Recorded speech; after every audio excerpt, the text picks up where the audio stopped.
سیدوں کا خاندان بھی آیا، ایک ایسی خاتون بھی آئی جس کے ساتھ 3 بیٹیاں تھی، بیٹا بھی کوئی نہیں، خاوند فوت ہو گیا۔ مسجد کے ساتھ مہمان خانے بنے ہوتے تھے، وہاں اس نے بچوں کو ٹھہرایا اور نکلی سمرقند میں کہ کوئی آدمی مل جائے اور اس سے کہوں کہ تھوڑی سی مدد ہو۔ وہ چلتے چلتی ایک سیٹھ کے پاس، رئیس کے پاس پہنچی۔ جن لوگوں کے پاس دولت آتی ہے نا، وہ کئی دفعہ سخت جملے کہنے لگتے ہیں جو اللہ کو پسند نہیں آتے۔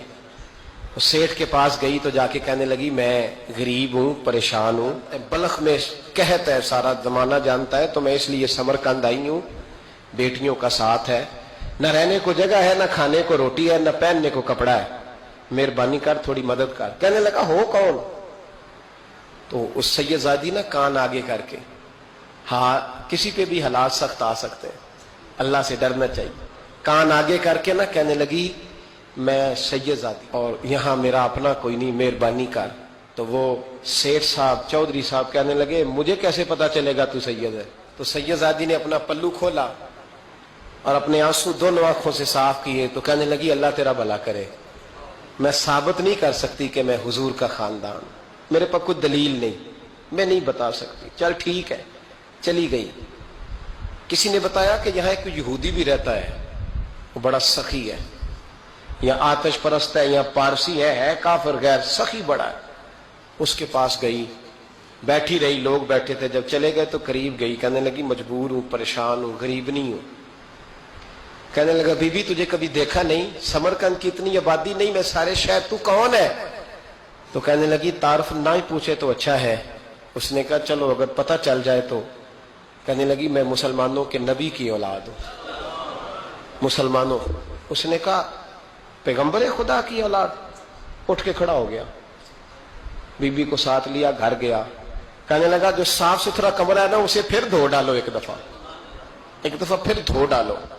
کمرہ دھلایا، صاف کرایا، پھر کہنے لگا بی بی میرے برتن زیادہ صاف ستھرے نہیں، میں نئے نہ خرید کے لا دوں۔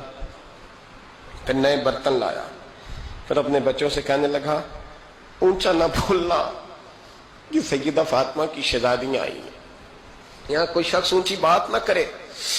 پھر کہنے لگا بی بی جو میرا بالکل طیب اور حلال رزق ہے نا، یہ اس میں سے لنگر ہے، لیکن چونکہ میں غیر مسلم ہوں، مجھے سلیقے نہیں آتے، جیسا تیسا بھی ہو نا اسے قبول کر لینا۔ خاتون کو کہنے لگا یہ گھر ہے، جب تک جی چاہے یہاں رہنا، پر دیکھنا ہو سکے تو رات اپنے نبی سے سفارش کرنا، میرا بھی کوئی مسئلہ، میری بھی کوئی قبولیت کہیں ہو جائے۔ وہ مسلمان کہلانے والا رات کو سویا، کہتے جنت سجی ہوئی ہے، لوگ جنت میں جا رہے ہیں، لائنیں لگی ہوئی ہیں، نبی پاک لوگوں کو جنت میں بھیج رہے ہیں، میں بھی دوڑ کے لائن میں لگ گیا، فرشتے نے میرا بازو پکڑا، کا پیچھے ہٹ، تو میں دوڑ کے حضور کی بارگاہ میں گیا، میں حضور سارے جنت میں جا رہے ہیں، یہ مجھے نہیں جانے دیتا۔ تو نبی پاک نے فرمایا تو کون ہے؟ کہ یا رسول اللہ میں مسلمان ہوں۔ کہتے حضور مجھ سے فرمانے لگے کوئی دلیل ہے تیرے پاس؟ دلیل ہے کوئی تیرے پاس؟ میں چپ کر گیا۔ فرمایا میری بیٹی تیرے دروازے پر آ ہی گئی تھی تو دلیلیں پوچھنے لگ گیا تھا۔ فرمایا جا دوڑ جا۔ سویرے آنکھ کھلی تو گلیوں میں ڈھونڈتا پھرتا ہے، تلاش کرتا پھرتا ہے، کونے کونے میں جاتا ہے وہ سادات کا گھرانہ کہاں گیا، ڈھونڈتے ڈھونڈتے اس غیر مسلم کے دروازے پہ جا کے پہچان لیا تو کہنے لگا خدا کا واسطہ جو تو نے نوکری کی ہے نا ان کی مجھ سے 11 گنا لے لے، یہ سادات کا گھر مجھے دے دے۔ تو کہنے لگا کل تو آتا تو شاید بات اور ہوتی، آج بات اور ہے۔ اس نے کہا مہربانی کر، کہا نہیں کل تو آتا تو معاملہ اور تھا، آج معاملہ آج اور ہے، رنگ بدل گیا ہے، حالات تبدیل ہو گئے ہیں، اب تو دیکھ تاک کے آیا، جا دوڑ جا۔